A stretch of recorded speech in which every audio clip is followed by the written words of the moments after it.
Hello! In this video I will show you how to enable Google Assistant to work on lock screen on Motorola Edge 50 Pro.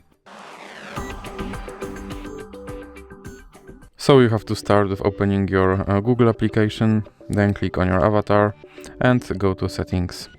Now click on Google Assistant and click here to enable Hey Google. Now click here on Hey Google and then click on More and I agree, More, Next, and now click on Retrain Voice Match Model. Okay Google, what's the weather tomorrow? Okay Google, set a timer for 5 minutes. Hey Google, make a call.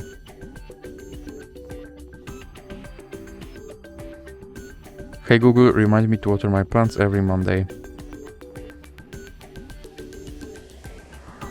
Now you can click Next and then click Back and click on Lock Screen. Then click Yes, I'm in and make sure that this first option stays on. So now let's check if my Google Assistant will work on lock screen. Okay Google. And as you can see, my Google Assistant works on lock screen. So that's it for this video. If you liked it, please remember to leave like and subscribe.